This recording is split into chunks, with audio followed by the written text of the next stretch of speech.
Katonda waffe yayize ebintu byonna tukwebaza olw'ekisa kyo ekitukuumya lukyali balamu. Tukusaba nga tukwegayirira otuwe omwoyo n'amagezi nga tugenda okuyiga otuyigirize obwa Yesu Kristo omulokozi waffe. Amiina. Mpozi ennaku omukaaga ziweddeko, olunaku olw'omusanvu lwe tulimu Ssabbiiti ya Katonda entukuvu. Olunaku olwo Mukama lwe yawa omukisa n'alutukuza n'aluwummulirako n'atulagira naffe okukolanga bwe tutyo, okujjukira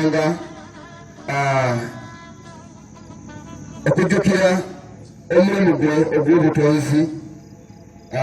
We yatonda eggulu n'ensi yali nsonga nkulu nnyo lwaki yatonda byonna n'abiteeka mu nsi.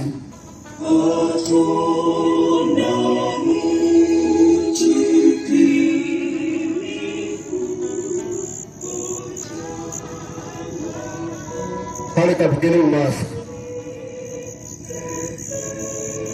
Tugenda kutandika okuyiga kwaffe nga olunaku olwajjo we twakomye. Tugenda kutandikira we twakomye ejjo. Ekyonga ky'olunaku olwaleero kiriko omuntu ogamba nti Christ's mission, kikyere ekyalira Yesu ku nsi. Gwali mugaso ki ogwa Yesu okujja ku nsi okuwala obulamu bwe n'afa mu nsonyi nga bwe tumanyi abasomya Bayibuli.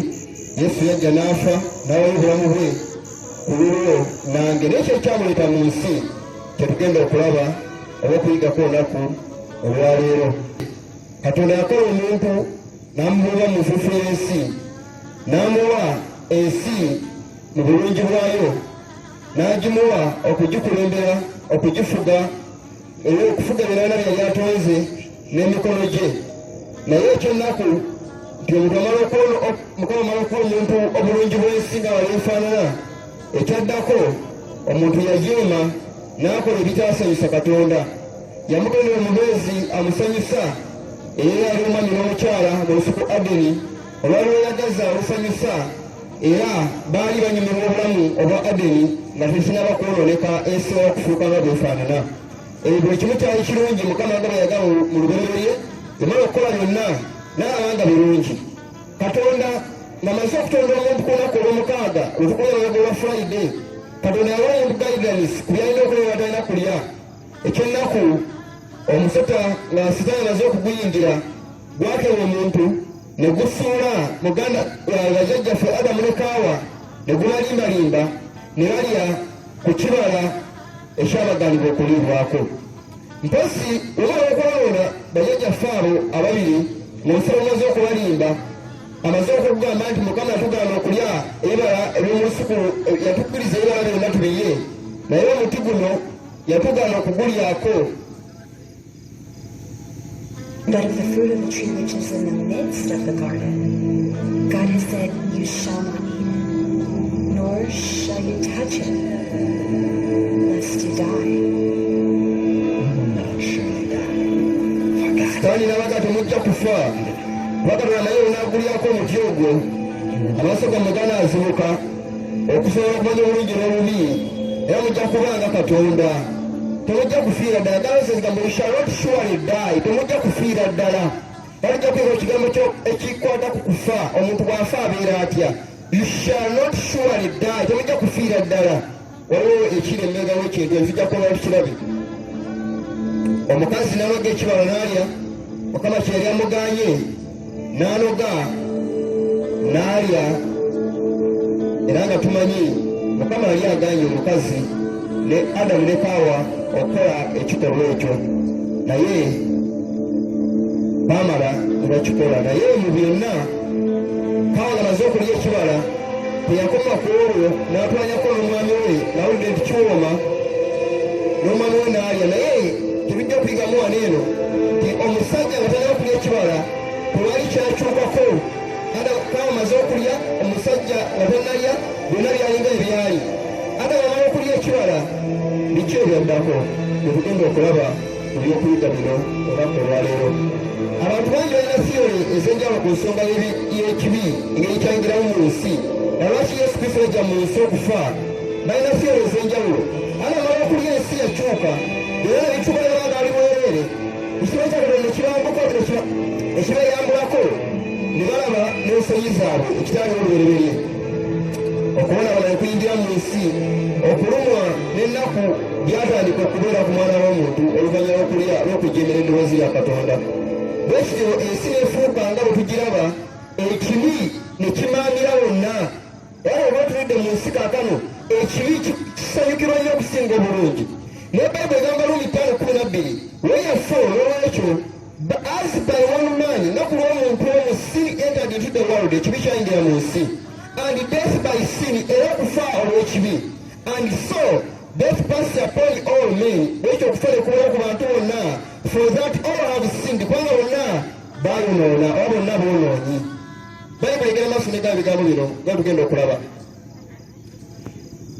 tulaba nga Adamu ne Kaawa bawuliriza Mukama ng'ayita Adamu luliruyiwa Adamu neekweka ekyabeekwesa bali bwereere kyekyo omuntu wamaokola ekibi alaba ng'aswala abantu abasinga beekweka eragezaako olwoba walina ssente naye bagabirira ensimbi nabikkeerya obujulizi obutaswala kwebyo babakoze naye tulaba nga Mukama agamba Adamu ne Kaawa bakoola Adamu muli luyiwa eryeddako ebigambo ya Adamu nti Mukama wange tulidde eddoboozi lyo ne twekweka kubanga tulidde ku muti gwetulagira nti temulyangako Mukama wagamba nti tokola kintu aba alina ensonga lwaki bagamba nti kola kino era alina ensonga lwaki akikola ku lwa bulungi bwo buliza ebigambo bino muganda wange nemanyirazabuliza naye Yesu Kristo yali anoonya Adamu ne Kaawa teyabanoonya kubasikiriza bali amaze okulaba embeera mwe bali nga mbi nga beesatu beetaaga buyambi Yesu teyakola kyekino n'akwata ekyambalo eresa ekyambalo okubambaza bwe butuukirivu bwa Kristo bwe tujja okulaba mu maaso eyo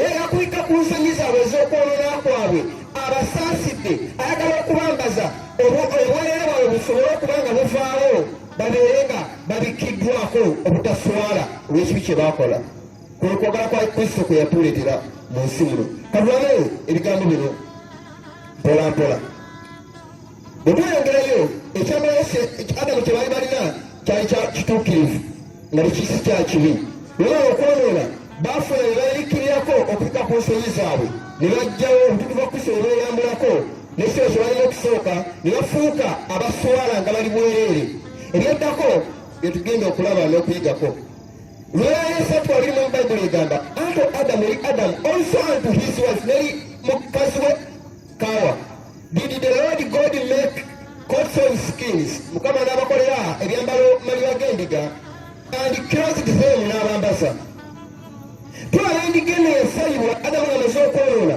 Kaawa yasala endiga eyiye ne Adamu n'asala endiga eyiye kubanga buli muntu maaso wa Katonda ng'amaze okwonoona agendayo pasonale teri muntu agendayo muntu mulala oba faaza oba musumba oba bishopu oba ani tayinza kutukira mu maaso ga Katonda nemuganda nti nenze faaza nsonyiwa nasobeza ebitobeza ku bantu ne Katonda bifuna kubanga erikuwa ddala liyitamu muntu kutuuka eri Katonda okujjako mu Kristo omuli ekkubo lyokka so Yesu Kristo yaleeta endiga eno ng'akabayo akalaga omuntu nti infact tujja kusoma maaso tulabe endiga eno yali erepresentinga ki okubanga yayoba Adamu okugisaliramu omusaayi okubanga atangirwa ebibi bye katweyongere tuyige ebigambo bino Bayibuli tulaba ekikola kino kyakolebwanga endakera baasalanga sadaaka ne beezoteza ku byoto okusonyibwa ebibi okwejjako ekibi okwenenya ebibi maaso ga Katonda omukolo guno gwakolebwa Adamu ne Kaawa tekyakoma okwo Kayini ne Aberi baakola omukolo gwe gumu era mesegi tetuwulira njagala bajjukizawo katono nnyo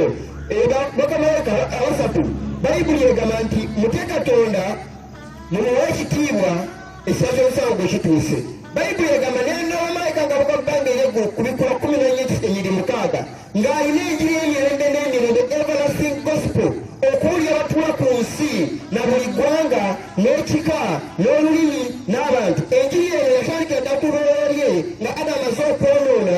Enjiri eno ewulirwa kuva ku lubeerera paka ku nkomerero libuulirwa Yesu walikoma omulundi ogwokubiri.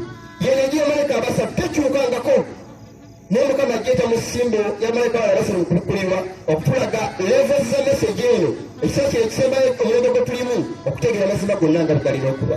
So yeno message gye tuyigako baganda bange bawuliriza era balaba ebigambo bino. Ebigambo bigambamu ebiti katusome Bayibuli egamba mu kitabo kya lubereberye essula 4 ennyiriri 3 and it came to pass awo olwatuuka so in the process of time ebiro nga maze okuyita it came to pass olwatuuka that Cain brought of the fruit of the ground.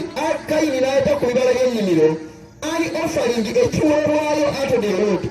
Yaleeta amapaapaali, n'aleeta emiyembe, n'aleeta by'oyinza okulowoozaako ebyennimiro balima okuwaayo eri Mukama. Ali amaaso n'agamba and Abel he also brought ne Abel naye n'aleeta all the firstlings of his flock ku baana b'ebisibo bye and of the fat thereof n'ebyasava ku bye yali alunda. And the Lord had respect unto Abel and to his offering. Mukama n'awa ekitiibwa ekiweebwayo kya Aberi ne bye yaleeta mu maaso ge. Katonda yabisanyukira. Lwaki yabisanyukira? Kubanga Mukama yagamba Adamu ne Kaawa baanaawaayo ng'omwana gw'endiga okuggyibwako ebibi byabwe. Aberi yaleeta matugunda n'ebirala ebiringa ebyo. Mukama yagamba njagala mwana gwa ndiga. Kaali kabonero bwe tugenda okwaba mu maaso awo ebiddako. Abantu abasinga temwalisubidde kyakuyiga kino. Oba omanyi Ssabbiiti oba togimanyi, oba oli mukuuma nsande oba oli mu lunaku lw'alunaku ki, mwayitudde oba oliwaddeyo obudde bwo n'oyiga ekyokuyiga kino kubanga kikulu nnyo era musingi munene nnyo kubyogera tugenda okuyiga mu kifo kino. Era kirungi nnyo okukitegeera ku confusion egenda mu maaso mu kusinga okw'enjawulo n'ebikola ebikolwa mu madiini kubanga abantu tebamanyi mazima ga Bayibuli. Bayibuli n'amaaso n'egamba mu Ebbulaniya 10:4 by faith olw'okukkiriza Abel offered unto God a more excellent sacrifice than Cain. Abel yawasa sadaka esinga okuba ennungi okusinga Kayini, by which he obtained witness olwafuna obujulirwa oba n'abeera obujulirwa that he was righteous nti kubanga ali musajja mutuukirivu. By faith followed by works. Ebikolwa byagolerwa okukkiriza kugolerwa ekikola singa Kayini yakkiriza n'atakola teyalifunye butuukirivu yali waddwamu mutuukirivu. Naye by faith olw'okukkiriza yawa saddaaka eyasiimibwa mu maaso ga Katonda n'abaliwo okubeera omutuukirivu mu maaso ga Katonda. Katugende mu maaso babe Bayibuli ng'eyogera.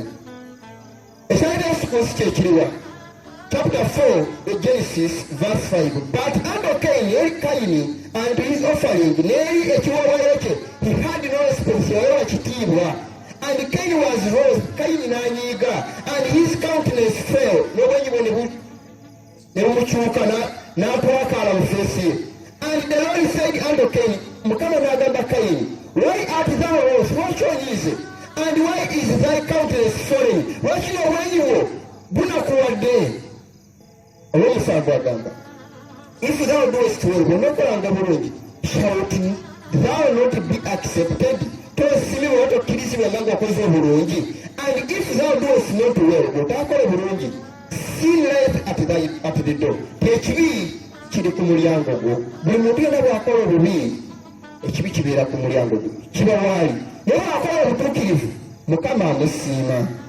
Buli muntu yakola ebirungi mu maaso ga Mukama eby'obutuukirivu, oddolanga gwali awo akoze ebintu ebirungi naye tabaagamba nti weebale, naye Mukama akusiima. Ekyo kikubuulira teri muntu akola kintu kisiima mu maaso ga Katonda Mukama n'atamusiima era akuwa omukisa gy'oyinza otagulaba naye nowamba ofuna n'entaana gy'oyitamu mu nsi Mukama akusiima. Kyobulanga Ssabbiiti tugikuuma kiragiro kiva eri Katonda gweza okutuulawo tunonya n'ogamba nti naye bano basiru olunaku ye lunaku waliwo ensonga lwaki Mukama yagamba olunaku olw'omusanvu muwummule ennaku mukaaga mukole neyakola mu nnaku mukaaga yali musiru yawumula ku lw'omusanvu n'akolako ekiragiro. Katulabe ebigambo bino gye tulaga bikulu nnyo saagala kubyogera bogezi. Olw'omunaana and Cain talked with Abel his brother. Cain n'ayogera mugambe Aberi and it came to pass olwatuuka when they were in the field baali nga bali mu nnimiro that Cain rose up against Abel his brother and slew him. N'agokera Aberi muganda we Kaini n'amusikiriza oba n'amusanjaga n'amutta. Begenda maaso mu nsi muno. Yokaana ebbaluwa esooka 7:12 not as Cain, tembeeranga Kaini who was of that wicked one, eri omubi Setaani, and slew his brother, n'asanjaga muganda we.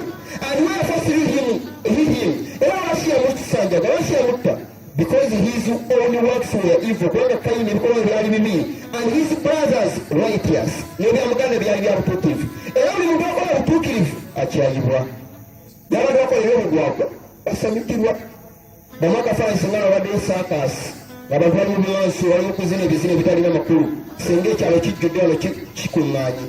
Naye eriko wali butuukirivu abantu babisamikira. Okujjamu okubisanyukira ng'ebikoze kulye nga biyamba ye. Naye abantu baagala mazima. Naye Mukama nga baliwo ekisa, bizina bakole giri gikasuka wala. N'abali awalamu n'awulira malayika kaabuka ebbanga ery'eggulu abatuuseeko obubaka buno. Katuyongereyo. Bayibuli egenda maaso n'egamba Ibulayimu ne Isaaka, Kaini, Aberi tumaze okuva ne Adamu tumaze okubalaba, leerenya olw'omulala Bayibuli egamba and Abraham said, Ibulayimu n'agamba my son, mwana wange, God will provide himself a lamb. Bayagenda okukola saddaaka, Mukama agambye Aberi gundi, Ibulayimu okukola saddaaka, n'agenda ne Isaaka amubuuza, taata, omwana gwe endiga eriwako nga yali enkola, tetugenda okwolanga saddaaka, bayamugamba okusoza okwala saddaaka.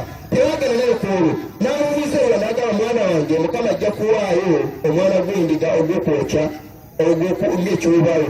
So they went both of them together. Ne bambuka bonna ku lusozi. Naye bange ekyekiyembegawa kino era agenda kusala kukuwaayo mutabani we Isaaka nga saddaaka. Kuba Mukama yali amugambye nti omwana wo gw'onompanga saddaaka. Akati ak'ekibiriiti kye kitulaga ki? Katonda yawa Yesu Kristo yali omu n'afiira ku lw'ebibi by'abangi. Yageesa Ibulayimu n'okukkiriza kwe n'amusaba omwana gwe yafuna ow'obukadde omu yekka bw'ati amuweeyo nga saddaaka. Kyokka Ibulayimu tebajjajja babakkiriza kubanga yalina okukkiriza eri Katonda n'asaba okuwaayo omwana ow'obukadde amuweeyo nga saddaaka okusanyusa Katonda. Naye Mukama amugamba nedda sikwesega ewaayo Isaaka nga saddaaka yandibadde kitegeeza nti waliwo omuntu asobola okufiira ebibi omuntu atali Kristo, yalina kuba ndiga. Naye omuntu alina kufiira ebibi bya muntu mulala okuggyako Yesu Kristo yekka yasobola okukola omulimu ogwo. Tweyongereyo. Lwaki Yesu Kristo yajja ku nsi? Bayibuli egenda maaso n'egamba ku Bikula 14:6 and I saw another angel flying in the midst of heaven, ina malayika ng'abuka mu bbanga ery'eggulu, having the everlasting gospel, ng'alina enjiri emirembe n'emirembe, to preach unto them that dwell on the earth, okuwa bonna abatula ku nsi, and every nation na buli ggwanga, and kindred na buli kika, and tongue na buli lulimi, and people n'abantu. Malayika ono abuuka kuva mu lulere ye, saying with a loud voice, whoever then fear God, mutye Katonda, and give glory to him, muwone ekitiibwa, for the hour of his judgment is come. Pesa ekyomusango kituuse. And worship him, mumusinze, that made heavens, eyasonda eggulu n'ensi, and the earth, and the sea, and the fountains of water. N'ennyanja n'ebintu byonna ebirimu ebitonda. Bw'atyo Mukama abantu bamuwa ekitiibwa n'omusinza. Ne Ibulayimu yawaayo saddaaka, Mukama n'awa Ibulayimu saddaaka esaanira ey'omwana gw'endiga. Isaaka n'ataweebwayo nga saddaaka kubanga ekiseera ekya Kristo kyali kisembera kijja ekyokuwaayo nga saddaaka. Ng'abaana bose bamaze okuzaalibwa, Isaaka amala okuzaala abaana 12. Omwaka ebika by'Abamisayiri 12. Abamisayiri baava mu Yakobo nga tumanyi n'amugyamu eggwanga eddene. Twabana Abayisirayiri nga bangi batwaliddwa mu busibe mu Misiri, sitole esijja kugiddamu mpanvu. Babeerayo nga bajeera bakaaba babonaabona. Ekyabawo kyekiriwa Mukama n'awulira okukaaba kw'abaana b'Isirayiri nga Abamisiri babonyabonya mu nsi ey'obuddu. Kino kifulaga nti abantu abali mu nsi bajeeza ba Sataani bakola ebintu ebinyiiza Mukama, ebintu ebimulimu ebimutambulamu olw'okujeemera Katonda. Bwe buddu Mukama bwayogerako mu akaseera kano. Era Mukama akoowola akozesa ba Musa ab'ekisa kino n'obulala tuyimiridde mu kifo kino n'agamba mugende muno n'abantu bange mu nsi ey'obuddu mubajje mu Misiri baleme okuzikirira bwe butali butuukirivu. Kale Mukama ajja ng'awulira enjiri eno okuyita abantu batandika okuyingira ku lugendo okutambula, najja ng'abayigiriza empisa ze zonna nga zayagala batambule nga bagenda mu kalana eky'omu ggulu yitayi kalana ekyokuloosi. Naye nga muli mu busibe nga tuli mu busibe mu nsi muno, Mukama nga tukobola okuvaamu tujje mu kanisa oba mu mazima ga Katonda. Yekkolo gye yita mu baana ba Isirayiri nga bava mu Misiri okujja mu Kanani ekyoku nsi. Olugendo lwabwe okukaaba kwe baakaabamu kwenda Katonda okulabako wano katono ku miisonyi ya Kristo. Egyptians caused the children of Israel to serve with rigor, and their lives were made bitter with hard bondage. Baabonaabonera baali bakola Came up unto God okukaaba kwabwe ne kutuuka mu maaso ga Katonda, baakaabira Katonda n'awulira okukaaba kwabwe. to the lowly hut of Amram and Joshua. Sebujja kujja tereza emukono kutono. Tulaba nga abaana ba Isirayiri okukaaba kwabwe kutuuka mu maaso ga Katonda, okukubonaabona kwabwe, Mukama n'awulira okukaaba kwabwe. Katerere.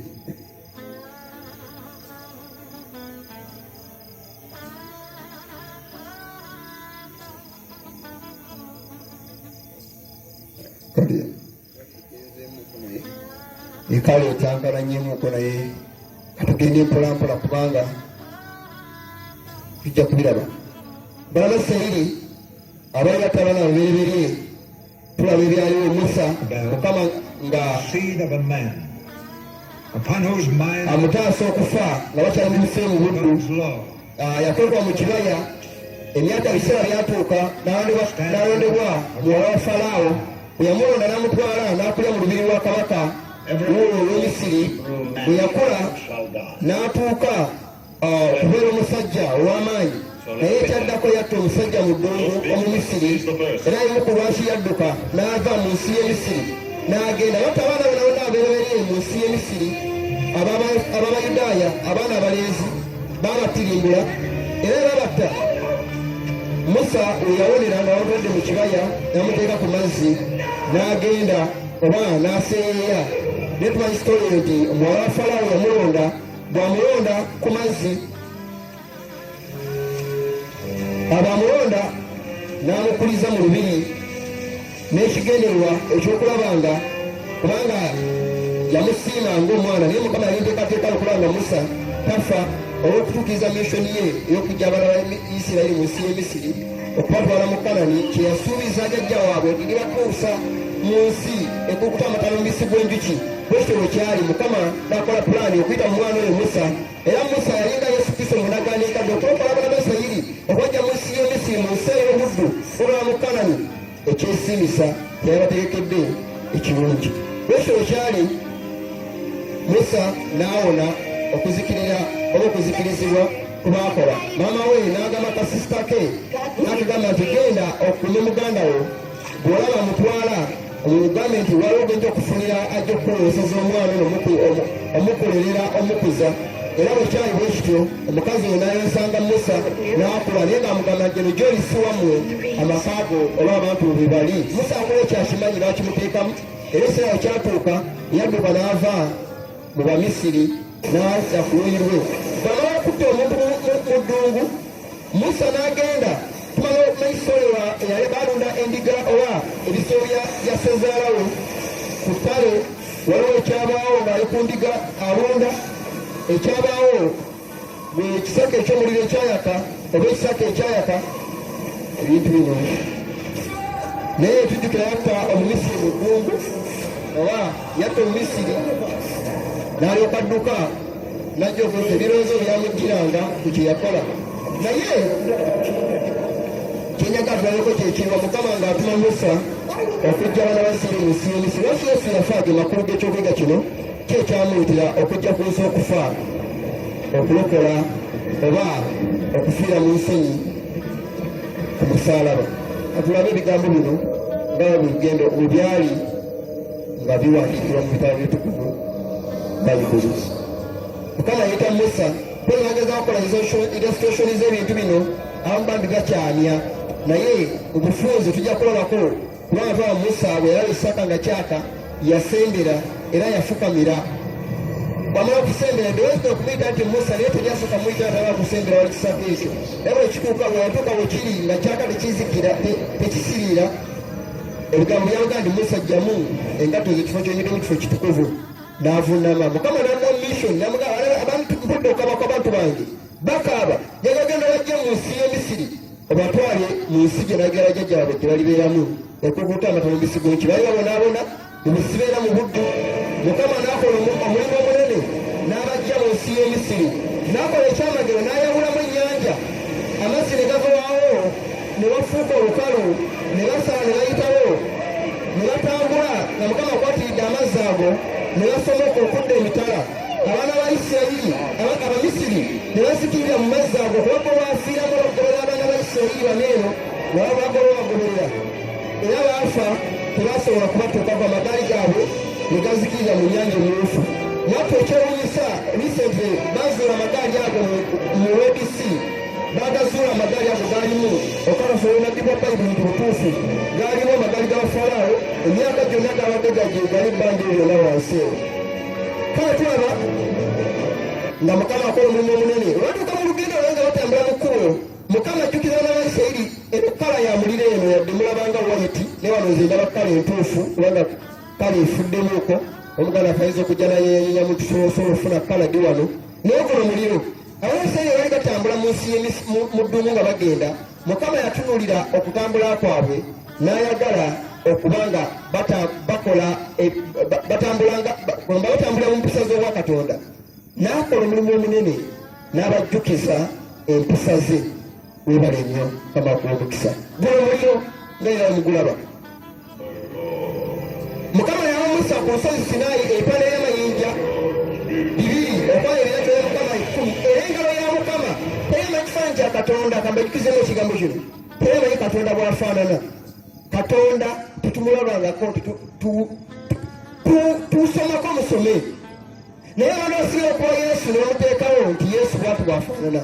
Naye okwagala session entuufu twakozesezza akatambi kano akalaga omuliro. Engalo ya Mukama eyawandiika omuliro ogwaka, n'awandiika ebipande by'amayinja 2, n'ateeka ebigambo bye, empisa ze eziraga bwafaanana. N'awandiika ekiragiro ekyasooka ebipande by'amayinja 2 byawa Musa bye yaleeta ku nsozi Sinaayi, nga Musa alaba akwekeka mu lwazi mu lwatika okulaba tezikirira lwa kiba kya Katonda. Abaakola bineeno nga bana b'Isirayiri bali basinza nnyana basamira, byawandiika ku bipande by'amayinja bo basinza nnyana wansi. Mukama yalaba ebigambo ebyo n'agamba Musa nti walabye otegedde abaana ba Isirayiri kibakola wansi eri, bakoze ebyomuzizo. Musa bwe yakka yasanga basinza ennyana, n'amenyamu ebipande by'amayinja 2 olw'okubanga kali kalona kali kalaga lumenya etteeka lya Katonda. Baabumba ennyana era bagala twekolera omugabe atusseeyo mu nsi ey'e Misiri ne bajulirira. Naye ebyamagero gabe yakola nga bakafuma mu nsi y'e Misiri, n'ayawulamu ennyanja ne bayitamu ne batambula nga amazzi agakwatiridde, n'abawa emmere eyava mu ggulu tebaabijjukira. Era bamubamu amateeka g'ebyotambulirako eri wansi bagamenya, beeredde Katonda yabatonda n'abateeka mu nsi. Ng'omulembe guno gwe tulimu, abantu bakoze bingi nnyo okuva ku nkola ya Katonda, bagoleredde ebyabwe bye baagala ne banyiiza Mukama. Bwekityo obusamize obugoberera bwe baakolanga mu nsi y'e Misiri babutambuza ne mu ddungu nga batambula, tebasamira, tebasinza ebitali Katonda.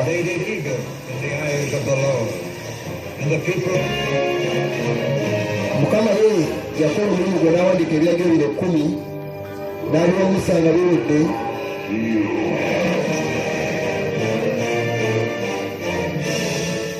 Eyo ngalo ya Mukama ye yawandiika, nga tugenda okola mu byandika ebigenda okuddako wansi eyo. Teri muntu yawandiika bintu bino bitukuvu ne Sabbiiti ntukuvu. Olunaku olw'omusanvu otandise, olunaku olwaleero Sabbiiti eyingidde. Tuleegayira mujje tusinze ffenna tuwa Mukama ekitiibwa, muleke okukola ebiyiza Mukama kubanga Mukama si musanyufu olw'okukaluvumu tebajja abaana b'abantu. Bwatyo Mukama awandiika ebipande by'amayinja 2 n'abiwa Musa, yamulagira kyalina okukola. Essanduuko endagaano ekifo ekyo ekitukuvu kyazimbibwa nga mwana Gaidi sigenda kudda musomesa we Kyakuva Baleevi. Kiraga bulungi emikolo gyakolebwa olw'okujjako omuntu w'ebibi n'enteekateeka y'obulokozi bwe yakolebwa mu ndagaano enkadde. Naye wenjakadde masimira omusingi tulina mu bufunze kubanga ebyokuyiga tulina bingi, obudde tulina butono. Naye mbaziramu mu serizi lwali batambula mu ddungu, bali baze okusamira bamenyeemu amateeka. Mukama yaddamu n'akola amateeka amalala n'agawa Musa ng'amujjukiza begabega bamenya addemu aleete ebipande biri addemu awandiike yabawagira okukola ekifo kino ekikuvu akizimbe mu kiraba era kyazimbibwa ng'omuyinza okukyala kyaliko olujja kyaliko ekisaakade ekyetooloola kwaliko ekifo ekitukuvu ekifo ekisinga obutukuvu kwaliko n'emikolo gyakolebwa nga tugenda okulaba nga lwaki gyakolebwanga omugaso gwagyo kwaliko geeti wankaki woyingirira olujja lwa yeekaalu lwaliwo era kwabangako ekyoto ekyoterezo okwalinga amayembe ago ku buli nsonda era kabona yalagirwa okusigako n'omusaayi ku mayembe ago era endiga zabeeranga ku kyoto okwo kubaabawo saddaaka olwagisibangaawo omusowoolo nyinateerako emikolo gye najatulako ebibi bye kalamalo gyatulako ebibi bye n'abaana akwata ekiso n'agisala n'agigaba mulonyi gufa ng'abantu batta yesu ku nsi kuno era omutuukivu nattuwa talina musango aboolonyi ne bamutta era endiga ezo siweza okulaba bayibuli egamba ekyoto ekyo kubaletezanga obubani kubaletezanga saddaaka ezo Zaburi ya 7:7 bayibuli egamba but the wicked shall perish naye ababi balizikirira and the enemies of the Lord shall be n'abalala mukama bajja kubeera as the fat of the lambs ng'amasavu g'endiga they shall consume bajja kuzikirira into smoke shall they consume away mu mukka bajja kuzikira basaanewo amasavu kabonero akalaga ekibi symbol of sin abaana baisirairi bali nga batambula mu ddungu mukama bagamba okulya ennyama yabagana okulya amasavu etteeka terijjuuka era mukama gamba ninabayanga etteeka etajjuuka nga mirembe gyammwe gyonna temulyanga omusaayi nebakuwadde amasavu naye genda ku mudaala kati olabe abantu be balya mpawali abasava abamalya n'omusaayi gwenyini bagusalaasala bagusiika ne bagulya ng'ebibumba naye mukama yabagamba temulyanga omusaayi yadde amasavu k'omusaayi obulamu bw'ensolo omusaayi wamakulu nti obulamu bw'omuntu obulamu bw'ensolo bufudde olw'ekibi kye yakola ekibi amasavu ne gasalibwa ne gateekwa ku kyoto ne gasaanuuka amakulu ekibi kyokeddwa omuntu yalyanga ennyama temuli ssavu temuli musaayi bwekyalinga kakati oba ababi mukama agambe akawolo ekibi amasavu tegeeza kibi nti balisaanuuka ng'amasavu balizikira ng'amasavu ogazikirira mu mukka it shall be a perpetual statute wemadembe agamba ano jajja kuba endagala etaliggwawo oba ekiragiro ekitaligwawo Baleevi 3:7 for your generations mirembe gyammwe gyonna throughout all your dwellings mu kutula kwonna kwonna mu nsi yonna that it neither fat nor blood temulyanga omusaayi newankubadde amasavu atugende mu maaso bayibuli egamba Leevi 4:7-3 and if anyone omuntu yenna sin through ignorance yona nga tagenderedde where he doeth somewhat against any of the commandments of the Lord ng'akoze ekimu ekiwagala ebiragiro bya Katonda then he shall bring his offering wataleetanga ekiweebwayo kye and he shall lay his hand ajja kuteeka emikono gye upon the head of the sin offering ku mutwe gw'ekyo ekiweebwayo olw'ekibi and set the sin offering era ejja kuttanga ekibi ekiweebwayo ekyo and the priest shall make an atonement for him kabona ajja kukola okutangirira omuntu oyo and it shall be forgiven him era lwekasonyibwe bese wekyali kabona yakolanga omulimu ogwo mu lujja lwa yeekaalu yakolera omulimu ogwo ne bawaayo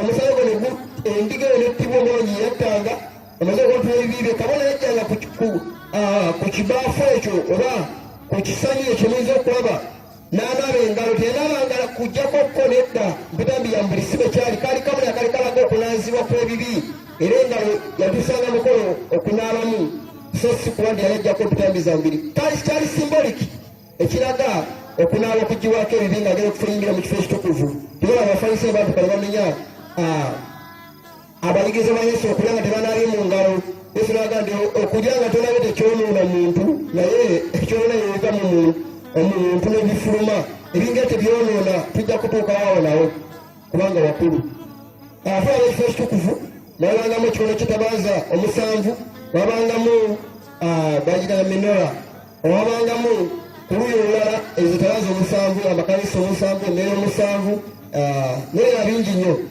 ebitegeeza musanvu nenaku omusanvu ya sabbiiti emmeeza emigaati egy'okulaga kabanga emigaati 12 ekitegeeza omugaati kitegeeza omubiri gwa Kristo mpozi kwabangako emigaati ekikulu ebijja kitegeeza ebika by'amabezi 12 aye kabonera kali kategeeza ensonga eyo lwaki gyalinga 12 era gyalanga ku mmeeza eyo ng'akabonero ako kembagambyeko emmeeza ey'okwoteeza obubaani out of burning incense kubangako obubaani bwayakanga obwo lukulwa tugamba gy'ensala z'abatukuvu zirawayo mu kiseera kino nga basaba Mukama nezifunibwa ng'evvumbe eddungi mu maaso ga Katonda nezaanirisibwa bwekitolo kyafaanananga ekifo ekitukuvu emmeeza emigaati egy'okulaga wakati nga tumaze mu kifo ekitukuvu twagenda mu kifo ekisinga obutukuvu Holy of Holies awo banga essanduuko ey'endagaano gye mulaba eyo era ngaokukola kerubi babiri abalioyikkako ekwaliko n'emisituliro mu bwatukuvu watukuvu okabona yingiranga omulundi gumu mu mwaka si buli lunaku mu mwezi gw'omusanvu nga 10 yayingiranga mu mwaka okola final atonement mu ssanduuko ey'endagaano eyo mwabagayo panaomenje 2 wamala omuggo gwalo ne gwaloka n'ekiba kuli ekyemmaanyi kabona ekola mu kifo ekitukuvu eyambalanga bw'atyo naye muyinza okulaba olugoye olweru neyeesiba mu kiwato kye bamatekiita ekimu naye kimu kitegeeza omuntu okuba nga akungubaga naye yeesiba nga kiwato kabona asinga obukulu eyambalanga bw'atyo naye langi ezo zonna zeyayambala kuwalinga ebbulu kwezikuwalingako n'amayinja 12 ku kifuba kye simbo eraga ebikabyanabiseera 12 amayinja aga 12 ku kifuba ky'omusajja oyo kabona n'olugoye lwali lwa bbulu lwayamba ekala ekyankalanyemuuka era katono naye bbulu gwemulaba ekyambalo ekyo ne white blue means royalty then white means purity olwotuwidde amayinja gano 12 amayinja awo gayakanga miraculous engeri yakyamagero bwemanga okola okutangira Mukama nakkiriza saddaaka naye omuliro guva mugulire gwokya saddaaka eyo nga Mukama yagyokyeza amakulu gakkirizwa saddaaka eyo amayinja ago gayakanga mu kwaka kwago kyakitegeeza ni Mukama asanyukidde saddaaka eyo abaana basanyira basonyiddwa ebibi byabwe tinaye abantu abasangiranga mu nsiisi ono tebeerenyeza tebatuukidde nga kabona awali okutangirira baafanga buli mwezi gw'omusanvu nga 10 tebasukkangawo bazikirira so ne kabona bweyingira bona tasaanidde yafiirangayo kubanga waliyo ekitukuvu essanduuko endagaano yali ntukuvu Katonda gy'atuula masesiti weri Katonda yatuula kabona yali nagenda nga atasaanidde tebona nti ebiyo byaffe Isaya tugamba nti obutali butuukirivu waffe lutoola ne Katonda n'agira n'abatugenda tagala kutuwuliriza so ogenda maaso Katonda ng'olina obutali butuukirivu ng'oganye okwenenya ng'osanga eri Katonda akuzikiriza kibona nti Kristo yayimirawo n'atusaasira okutangirako Kristo okuba nga tusiikiriza tusobola okuba nga tusembera eri Katonda okuyita mu Kristo osobola okutuukira mu maaso ga Katonda so kabona bwe yatuuka nga tosaanidde yafanga ne balongoosa omulala n'ayingirayo naye bwaba nga tosaanidde naye ng'afa n'oteekali omulala paka omukolo bwe guggwa ateyongereyo bana yayambala ku kyambalo kikwabangako breastplate eyaliko amayinja 12 ngemaze okulaba si eyokka kwabangako obudde wansi obali buvuganga ng'atambula lwawulanga nga busirise bamanya nti nonoono afiiriddeyo yabangako n'omugula nga basika bafulumya nga bateekayo omulala kubanga tewayingirayo atasaanidde basikiranga bweru ne bajjayo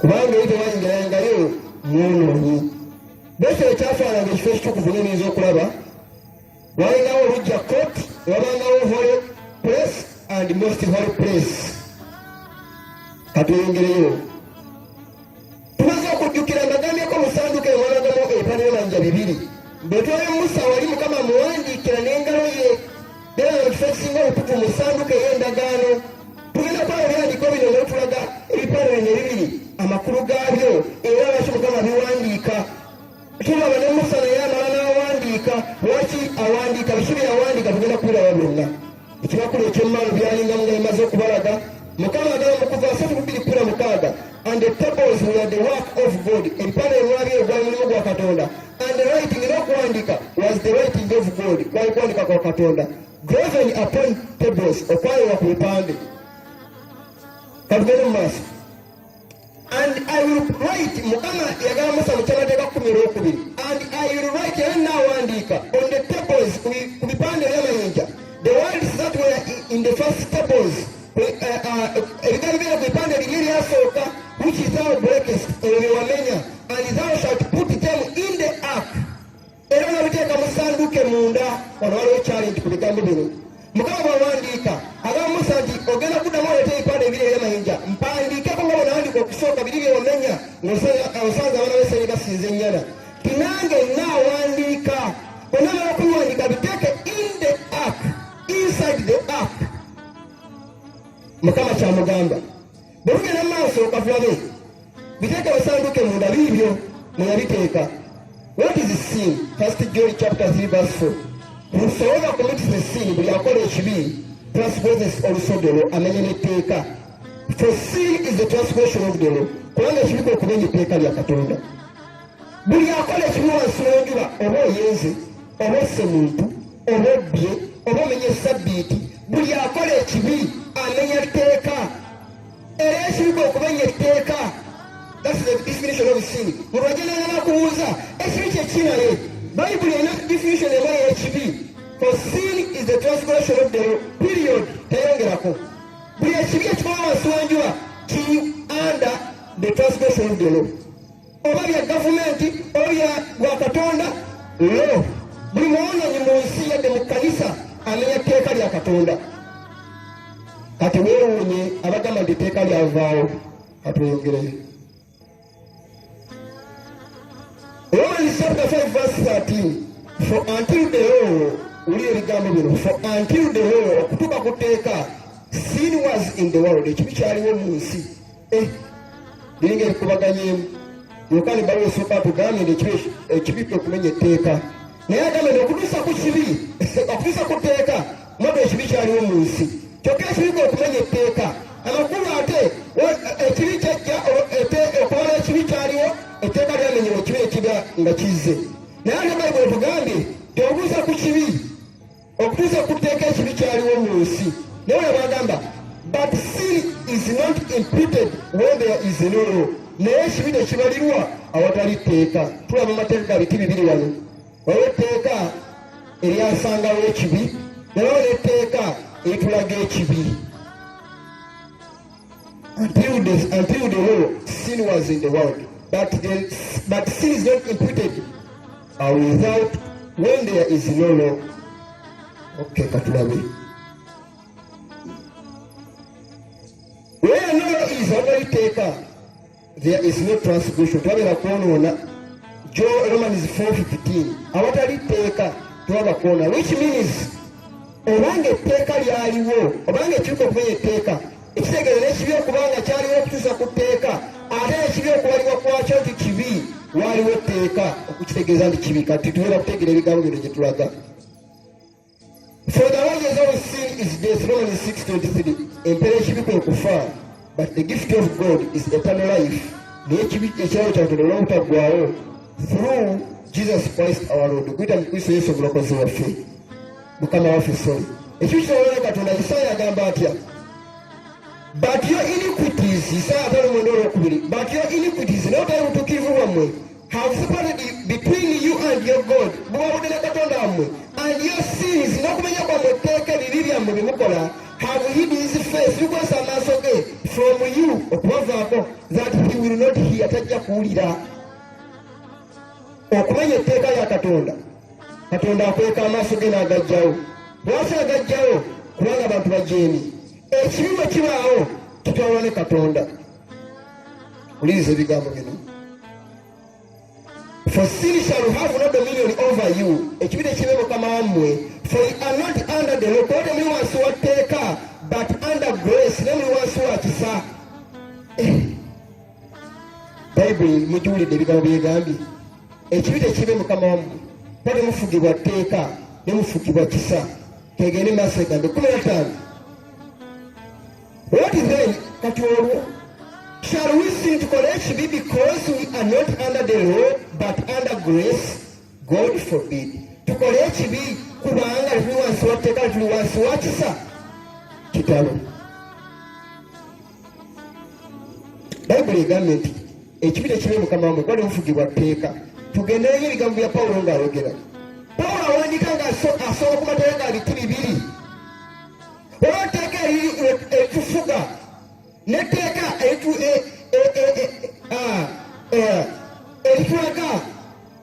bandabirwamu abantu bakyamirawo ne bawula ne bava ku mazima naye ngaaliwo ekyawula ekiraga ebibiri bino eby'emirundi ebiri katulabe ebigambo bino maaso wa for by grace ye are saved through faith timwana kola wakisobola okuyita mu kukkiriza and that not of yourself tekikwava gye muli it is the gift of God kyekirawo kya katonda not of works si wabikolwa lest any man should boast timwana koka lwakisa okuyita mu kukkiriza tekyava gye muli n'ekirabo kya katonda omuntu si wabikolwa omuntu yenaleme okwenyumiriza tokitegeera tebikola ffe tukola ebirungi ede tukumye sabbiiti si etwasa obutukivu maaso ga katonda kyo kiraga obedience maaso ga mukama tinaye mukama emitima gyaffe n'okutwaffe n'obugonvu emitima gyaffe yebutufulatira maaso katonda okuba nga tusaasirwa lwakisa kya katonda tosibwa kuba bikola birungi bingi ennyo nti ebituweesa maaso ga katonda ebituweesa ekisa maaso ga katonda no naye olwekisa kya katonda tusaasirwa olw'okukkiriza faith with works naye agambye omwanisomya walika n'agamba faith we cannot be saved by faith but faith must be shown by works tetukola by works situlina okulaga kukusa yaffe lwabikolwa naye n'okukkiriza kwaffe otulina okubanga kwe tulaga tulina okulabikira mu bikolwa bye tukola so tuyinza okugamba nzikiriza kristo nga tulina kyokola yakobo bbiri anyeyawunya ensonga eyo ku kigambo ky'okukkiriza ekyebikolwa tuyinza gamba ni yesu nkwagala n'ozinga emikono you have to put that in practice you have to show it through works yesu yekukkiriza olw'ebikolwa bye bino yesu yagaga nti if you love me keep my commandments katugere mu maaso Romans 3:20 therefore by the deeds of the law bwekisobola ebikola by'amateeka there shall no flesh tobeerawo mwalina omubiri be justified in his sight anaasaasibwa mu maaso ge anaaba okusaasibwa mu maaso ge for the law is the knowledge of sin etteeka limanyisa kibi etteeka yali kumanyisa ekibi teriyinza kuba nga akola ebikola by'amateeka kobenga okumya esabbiti gye twogerako kobenga oganya obwezi ebikola n'ebikola n'ogaana okukola obubi tekikuweesa butuukirivu no kubanga etteeka tumanyisa kibi naye mala okutegeera ekibi olw'ebikola by'amateeka nti si ebigera okukozesa obutuukirivu naye okukkiriza kristo yekituukiriza nayeera ebiramu nebikola amakulu mu bulamu bwo so si olwebikola bingi byokoze tola abafalisaayo abayudaaya baaleera okutuuka ku kigero ekisiibwa mu maaso ga katonda tebasobola kuteeka bikolwa mu nkola tebalibanga kukkiriza eri kristo mu nkola eno baalemerera okuwangula tege bali bakuma amateeka mujuke mu Matayo essula 19 omuvubuka eri yesu namubuuza nkozedde okuyingira mu maka k'omuggulu namugamba wuli amateeka nagere nebikola okuva mu buto bwange kyekimbulako era mubuuza amateeka ge galiwo naye nga tottanga tutanga twenda nga nagere totawala nabikola dda kyesimbulako namugamba getunda byolina ogabira wava ongoberere muvubuka ali abulako okwagala ne bwokola ebyobutuukirivu bitya naye nga tulina kwagala birabifuuka ebitalina makulu so amateeka ngaogakola ngaokola okola byamateeka naye nga tolina kukkiriza mu kristo tolina tugasako butuukirivu wa kristo tebikola makulu mu bulamu bwo terina mugaso tewaganafe basoma bayibuli n'ebigambo bino batuuka ne babula bayibuli egamba Rumi 3:8 olwokuna bayibuli wuliza ebigambo bino tutegenya kyawandiikibwa kino for what the law could not do ekiteeka kyayitayinza kukola it is that mulyo it was weak through the flesh lyali linafu okuyita mu mubiri ane mama wakwonoona etteeka lyanafuwa okuyamba omuntu etteeka lisobola kugamba ntokola kibi naye ligana omuntu okukola ekibi omuntu alina empisa etya katonda era gwe lisobola okugenda okukola ekibi tewalagirwangi bakwata amateeka n'agasoma bulungi oba agasoma n'amusa bayibuli asinagera nabba n'ayenda kubanga lisobola kukuyamba linafu okuyita mu mubiri okubanga omuntu yayamba ali mubiri guno ogw'ekibi tesobola kumuyamba linafu in that it was weak through the flesh lyali linafu okuyita mubiri adamu lyalema okumuyamba walyali linafu tibamala gwendiga yawobwangayo okulaga omwana gw'endiga genda okujja ebibi byensi First gye bali balina etteeka gy'alina okumukola kyali kimu kulenya Adamu na Kaawa muli boonoonyi mugwana kufa. Curse of the law. Tewudagala sagamba God is sending his own son. Yesu yatuma omwana we yennyini Katonda atuma omwana we in the likeness of the sinful flesh. Mu mubiri gw'omuntu guno gwe twambadde n'atuma Yesu Kristo. And for sin alone ekibi condemned the sin in the flesh. N'anenya ekibi okuyita mubiri guno gwe twambadde. Mwoza okewonoonoona Yesu gwe yayambala n'awangula okwonoona. Omubiri gw'ayambadde n'obba Yesu gwe yayambala n'atabba. Omubiri gw'ayambadde n'amenya sabbiiti Yesu gwe yayambala n'akuuma sabbiiti. Lwaki? Nti nakusobola okubanga namba omubiri guno olw'ekibi n'anenya ekibi okuyita mubiri guno gwe twambadde. The righteousness of the law, based on obutuukirivu bw'etteeka, might be fulfilled in us, butuukirire mu ffe, who walk not after the flesh, abatambula kugoberera mubiri, but after the spirit, naye bagoberera omwoyo. Omuntu bw'ogoberera Kristo, Bayibuli egambye nti Yesu Kristo bawangula ekibi, mubiri guno ogw'omuntu, n'atayonoona, obutuukirivu bw'etteeka butuukirira mu ffe. Abagoberera omwoyo abatagoberera mubiri bwekyo etteeka lya Katonda lifuuka eddamu okutuyamba bati tugoberera mubiri. Yesu Kristo yawangula ku lwaffe, yasobola okumegga ekibi n'alaga Sitaani nti omuntu mubiri guno ogw'ekibi asobola okuwangula senga yeekwata ku nze. Yesu ekyamuleeta kutulaga obedience buulize, kutulaga ngeri tusobola okukolamu ebisiimo mu maaso ga Katonda, so si kutulaga ngeri tuyiza kujeemeramu Katonda. Si ekyamuleeta yaza kukomera ateera ku musaalaba, kitegeeza aza okulijjawo era tuli baddembe teri kyatugambako sabbiiti tusuweeri. Teyajja kutuyigiriza kukola mpisa mbi. Yesu yakola ku kibi, ekibi okumenya etteeka. Yesu yamenya ku tteeka. Yokaana 5 agamba nti temwoyo nnege kuli mateeka ladde ebyabannabbi. Nedda, esebe Matayo 5. Sajja kudiba najja kutuukiriza. Kyono ekitabo kya Isaaya n'obubbi agamba nti Yesu magnify the law and make it honorable. Yajja n'agulumiza etteeka nalifuula n'ekitiibwa. Ng'akola ebyo ebigwanira etteeka lye limugamba.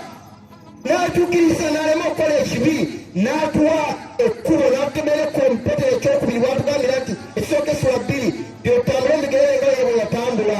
Yatulekera omukono gwe tulina okutambulira. Teyakola kibi, tulina okukyawa ekibi.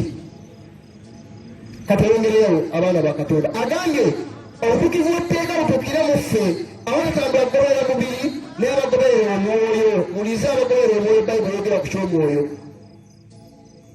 The Lord is your priest of his righteousness' sake. Mukama yasimula obutuukirivu bwe.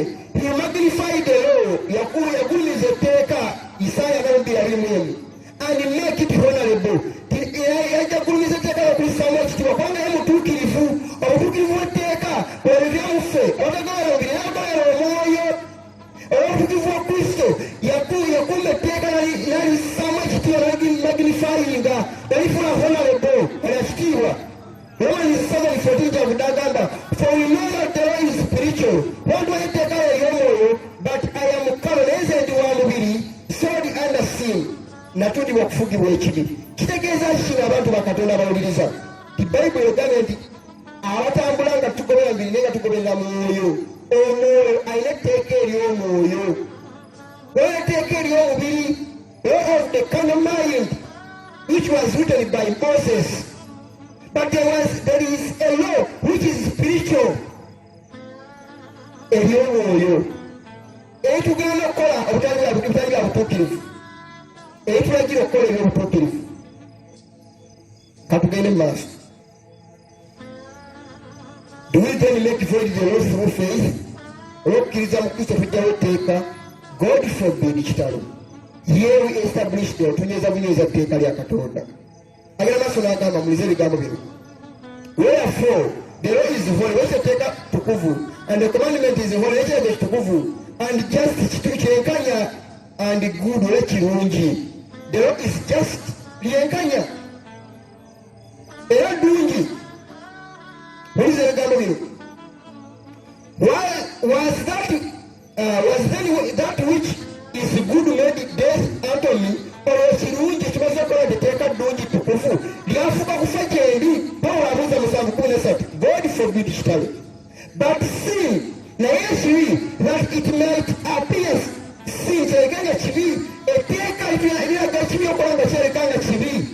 working death in me by which is good, that sin by the commandment ratio ekibyawo ekiragiro might become exceeding sinful. Kisobola okwabikanga kibi ddala.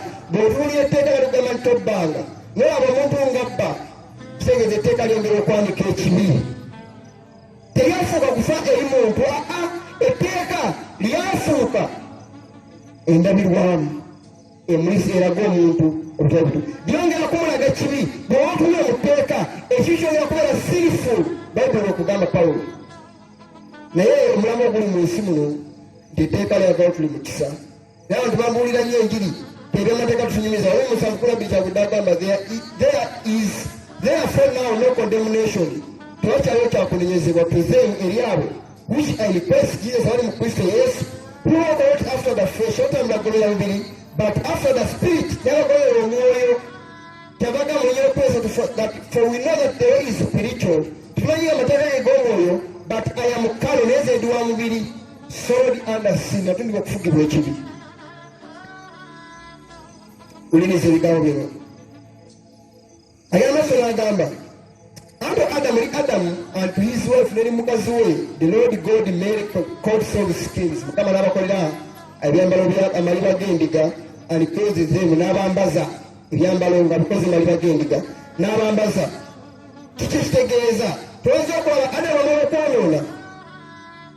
Mukama mugamba n'asaba omwana gw'endiga n'ayiwa omusaayi n'awaayo ekyoluba owaayo ekyo. Yesu Kristo yajjako eddiba ly'endiga n'alijja ku ndiga n'alyambaza Adamu ku ndiga gye yasala, ne Kaawa n'asala eyiye n'ayambaza ne Kaawa endiga gye yasala. Kino kitulaga ki? Yesu Kristo omwana gw'endiga Katonda gy'obubi by'ensi. Ekyambalo kye eky'obutuukirivu yeddiba ly'endiga liri yayambaza Adamu ne Kaawa. Yesobola okubika ku nsonyi z'omwonoonyi n'asobola okutuuka mu maaso ga Katonda nga taliko kyakunenyezebwa. Yesu Kristo Katonda bw'atunira omuntu oyo alaba mutabani we Yesu Kristo gw'alaba mu muntu oyo. Yekyambalo ky'endiga kinene eddiba ly'endiga lyeyajjanga bayambulanga ku ndiga ne bamwambaza omuntu. Bwe yamala okukola saddaaka, Adamu Mukama kali kabonerera akakyagala ku lubeera lyenga bagaba okukola saddaaka amakulu. Yesu Kristo yaleka kusobya kwaffe.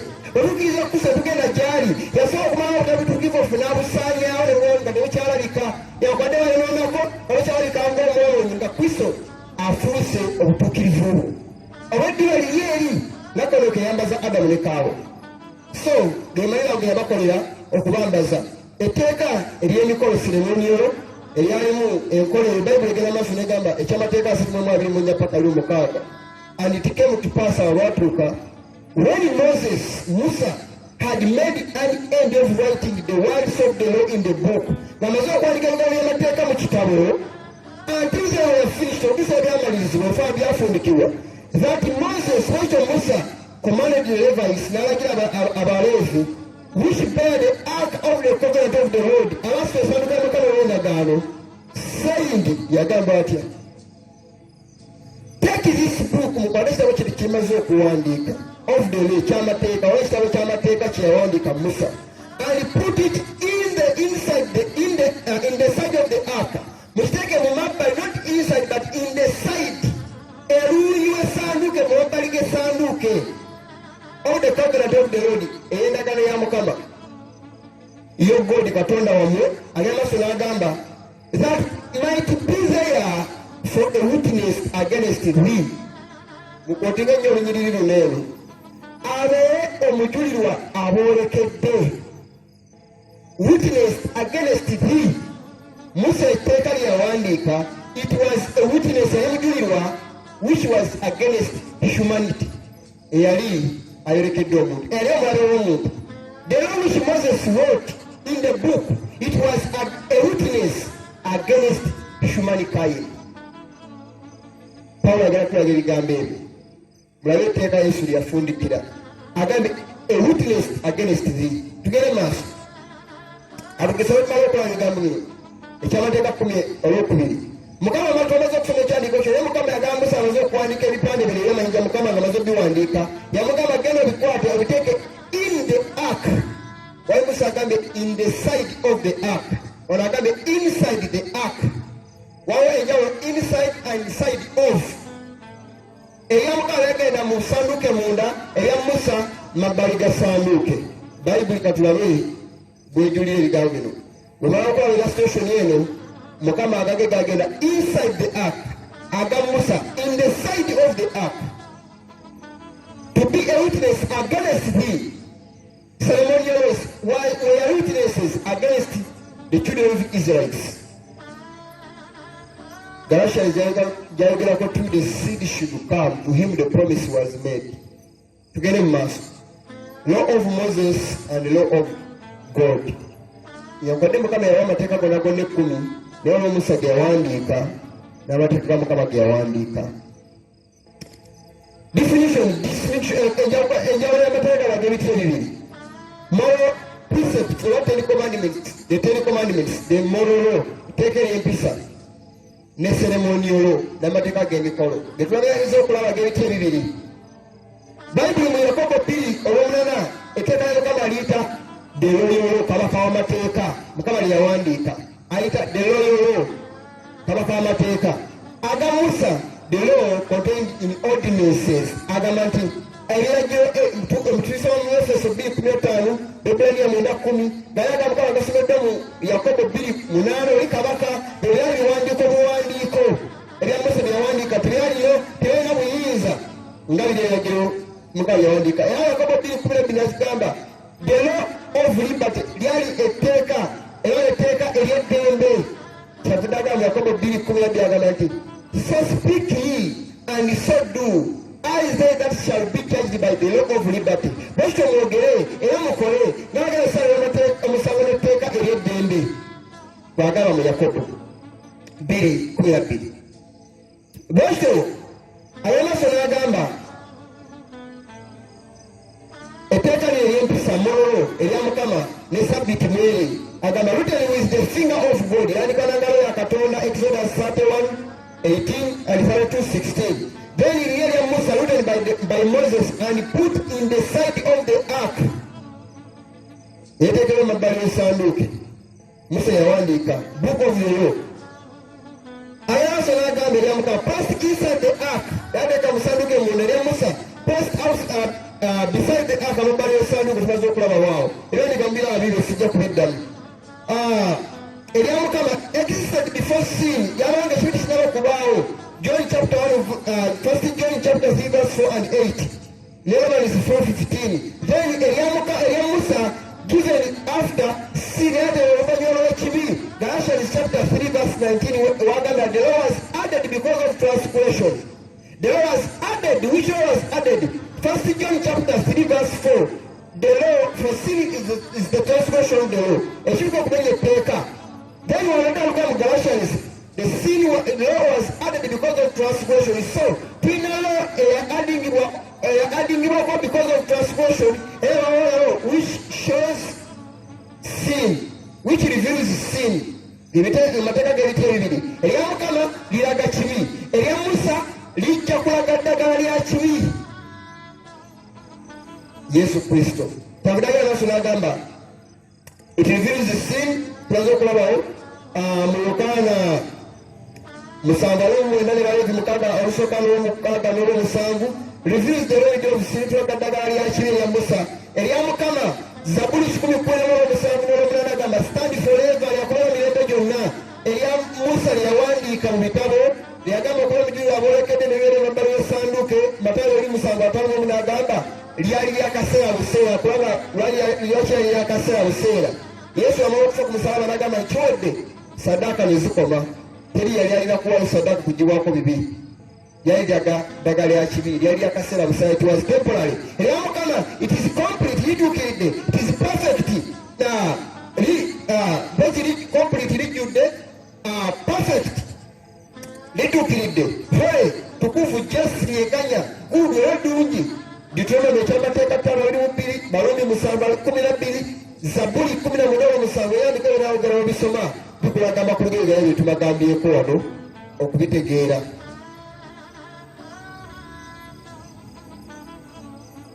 Katuyongereyo. Ibera biri mukago lokutanga Bible egamba because that Abraham obeyed my voice wanga gwe mwawulire ekonde eddoboozi lyange and kept my charge nagombe namukutira my commandments ebigere byange my statutes amateeka ga byonna byerimu mateeka statutes and laws byonna mateeka Ibulayimu yakuuma sabbiiti omukama Ibulayimu wabanga yakwata etteeka lya Katonda nga yayogera ku sabbiiti agaye my laws my statutes my commandments byonna Ibulayimu yayogera neki seewonyoyeza ezikuuma ne morolo yabituukiriza ayitibwa jjajja abakkiriza bano batuuka ne bagamba nti amateeka gajja ku baana ba Isirayiri gaaliwo okusooka Ibulayimu yasooka Isirayiri okubeerawo era ono yavaamu bonna naye yakwata amateeka ga Mukama kuva ku lubereberye bwekityo ebitabo ebina ebyendagaano empya full gospels ekisooka Matayo ategeeza Yesu kabaka Makko n'agamba Yesu ye muweereza waffe Luka Yesu ye omuntu era Yokaana Yesu Katonda ebitabo bitaano ebya Musa atulaga ensibuko y'ekibi ensibuko y'omuntu etulaga okuwa kw'omuntu n'essuubizo ky'obulokozi bw'omuntu kuva natulaga Yesu Kristo ekifo kyaffe ekitukuvu baleega atulaga Yesu Kristo ye saddaaka yaffe kubala natulaga Yesu Kristo ye mulungamya waffe ate ekyamateeka natulaga Yesu ye mugabo gwaffe Christ our Lord.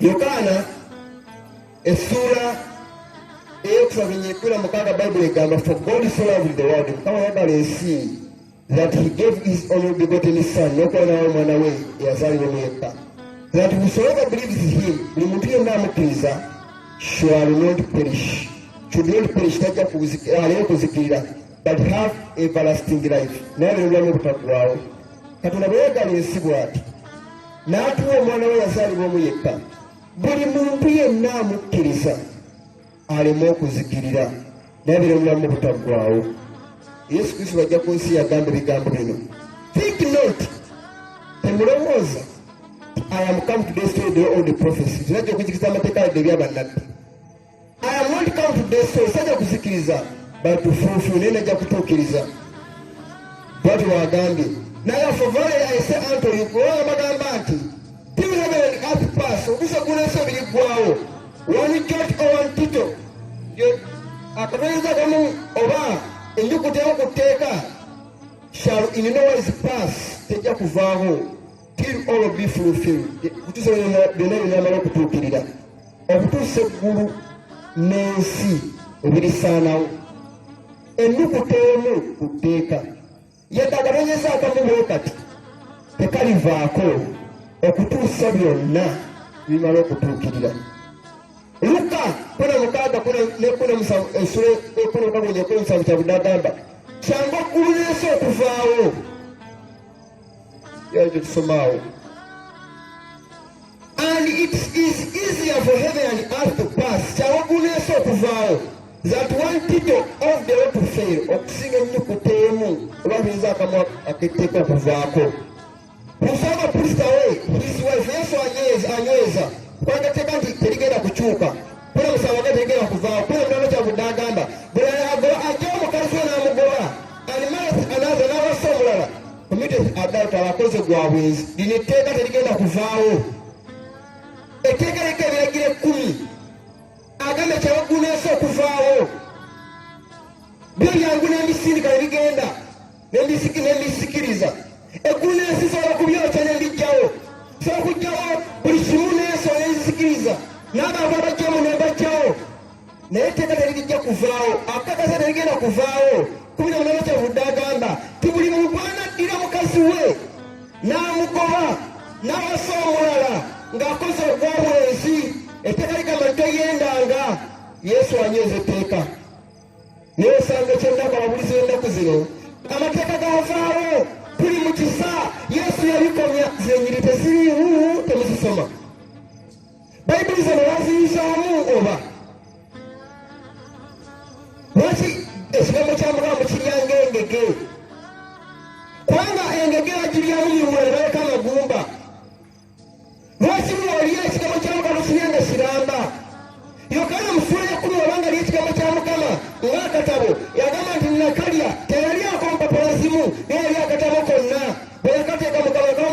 gw'enjuki lugambuka mubuto ne kakaawa kwakalira ne kwamesizaayo okutuukiriza simba okubaga enjiri oyabuulirwa bangi bawoomera naye okugiteeka mu nkola gufuuka omutawaana bayibuli bigiryanga namba so si bitundutundu tolya ekigambo kya mukama nga ngege kubanga mukama ayagala kula ekiramba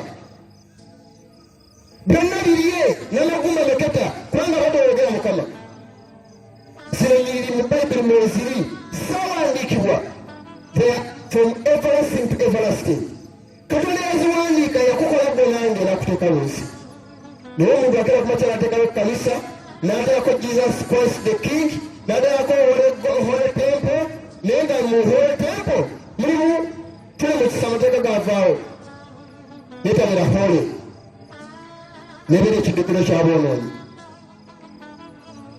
naye mukama ayagala kukyusa tuze mu nkola embi tukobere eddoboozi lya katonda kyakugamba kyayagala okole don't do on contrary kabugere maaso yakobo emuwabiri mugabo kyavudde agamba kubanga omuntu yenna bw'aba omuwulizi w'ekigambo bw'owulira bulizi kigambo so nga si mukozi nga tokola kigambo kyewuliddwa oyo afaanana ng'omuntu eyeeraba amaaso ag'oluzayanwa bwe afaanana ng'omuntu agenda muneeramu neyeetumulamu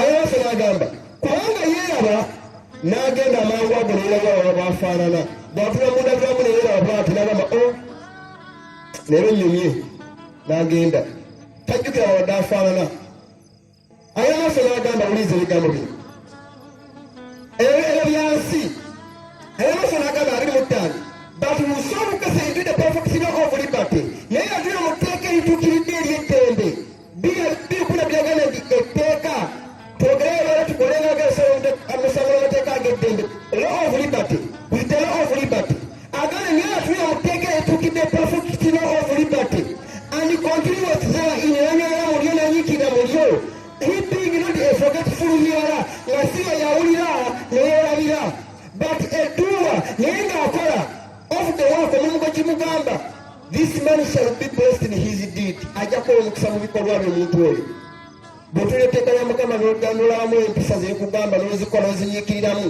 tonabeera ng'onakwata enolamu neyeetulamu neyeerabira ateeka ali n'agera n'atambula amakubo ge nti mukama ajja kukuwa omukisa mu ebikolwa byo kubanga you are not a forgetful hearer you are a doer of the word naye agambe who looketh into the perfect law of liberty perfect gyatuukirira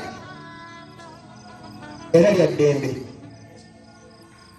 abantu byebagamba nti lyavaawo mu ndagaano empya biri byankadde mulayijolo bagamba byakoma mu nkadde naye mu mpya agamba atya etteeka yasooka liga ekiraga esooka kigamba yesu n'abagamba nti sole tewekolanga kifaananyi tobagala kutola balawendi yesu n'agamba stand vaagenda stand kubanga kyawandiikibwa osinya katonda omu era gwewerezanga kyawandiikibwa ali ku tteeka lyanyweza yesu kristo gaze ku nsi ayamasa n'agamba mu yokaana muteekera kwegamba nti tosinze tewekola kifaananyi kyole little children abaana abato keep yourselves from idols mwewala ebifaananyi abaana abato mmalamuno muli baana maaso ga katonda namu abantu abakulu mwewala ebifaananyi mukama mwagambye etteeka lyakubiri yesu onyeeza etteeka terigenda kuvaawo anyweza nagano mpeja ensoma yokka byo ebifaananyi byebagaana okusinza biibyo mukama ebyo abikyawa bakatonda abalala mubalaba tujja kwatuukakaawo gye tulaga okunywegera ebifaananyi n'ebirala ebiringa ebyokusinza mukama yabikyawa mu kyamateeka njakula mukama agamba so that you do not act corruptly and make a graven image for yourselves in the form of any figure the likeness of male or female okola ekibiina kyonna kyonna okukisamira n'okukisinza mukama abikyawa kigambo kiva eri katonda era nga kitukuvu bakatonda abalala basinzira mu balaba abatakola ggulu n'nsi ba Sophia god of wisdom ba Ishita n'abalala bangi nnyo bayibuli egenda maaso n'egamba that the name of the god ekiragiro ekyokusatu tolayiranga bwerinnya na mukama katondawo Timotheo Soka Mukaga or Soka Jagundagamba, that the name of God and his doctrine be not blasphemed. Edini ya Katonda, Neri ya Katonda, Bilemoku forever, Bavorota Katonda, Nareita, Ebitio ya Katonda, Basizi Wanga Katonda, Basonyo Inga Katonda, Kuziku Folia ya Katonda, Teka ya Kusatu, Tega ya Kusatu.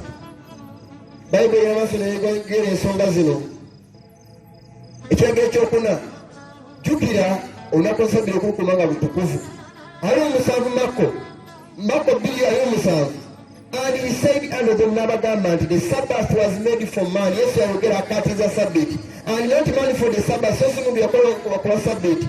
Therefore 28 bwekityo the Son of Man is the Lord also of the Sabbath. Yesu Kristo era mukama wa Sabbath.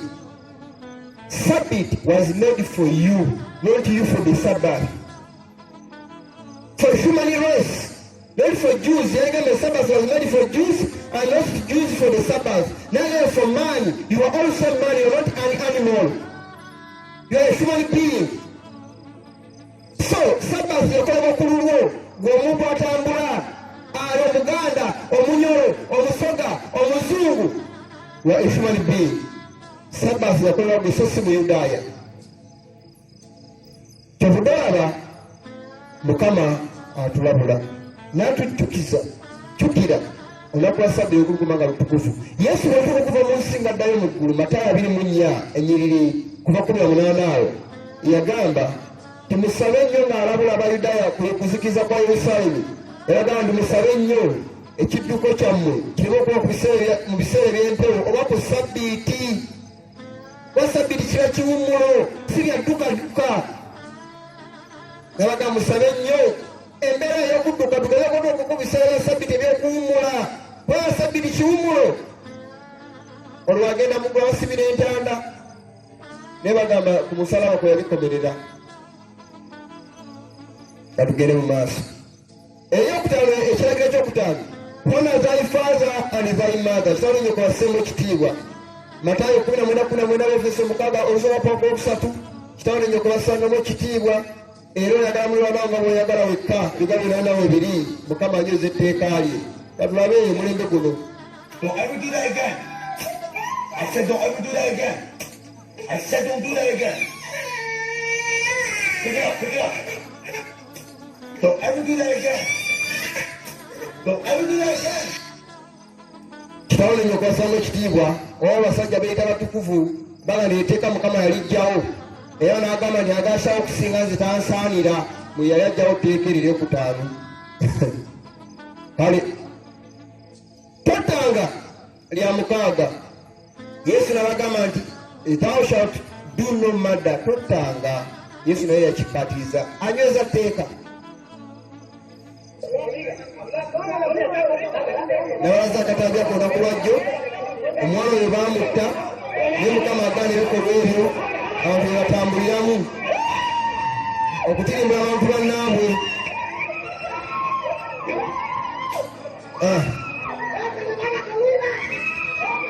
Omuntu n'alaajana naye nga bonoonakuba lwe basanyuka naye nga muntu munne gwayokya.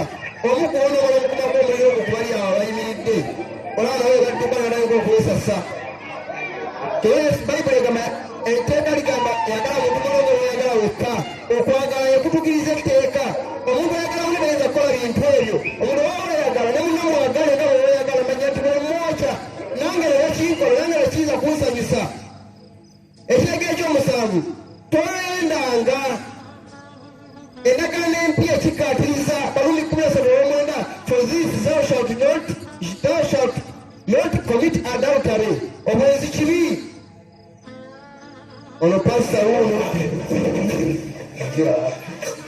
But the problem was his subject of desire was someone else's wife.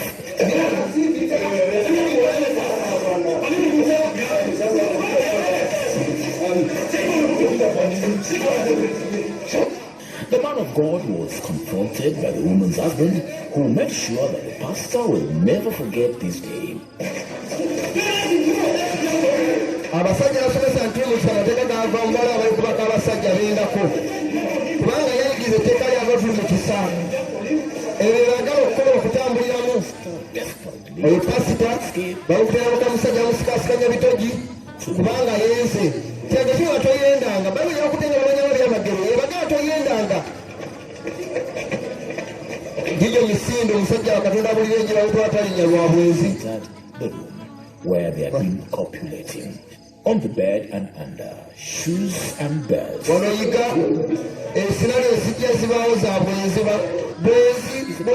Object of desire. kubanga bali mukisa Bed, the Lord's servant traveled all the way from Embu to Kalatina. As she stepped out, the crowd was delirious.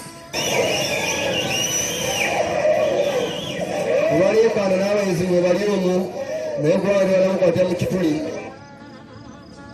tobbanga lya 8 mukama atuganda obubbi Matayo 10:18 Balumi 10:9 mukama akkaatiriza tayagala tubbe obubbi kibi abatulaga abantu ababba ng'ojja kuba n'amenya amayumba abakazi ababba engoye mu zaakeedi mbalaba ndowooza tekaleka tobbanga naye oyinza okusanga ali ku mubbi amukuba mubbidde akasimu amufiirako kamera zikwata ebintu ebyo abantu ababba mu sekire kamera zikwata obutambi olwalino tulimanga g'ebweru naye nebino mu Uganda tuze tubiraba abakazi abakulu babakwatira mu mubbi mukazi jjajja mulamba akweka emikere mu mpale munda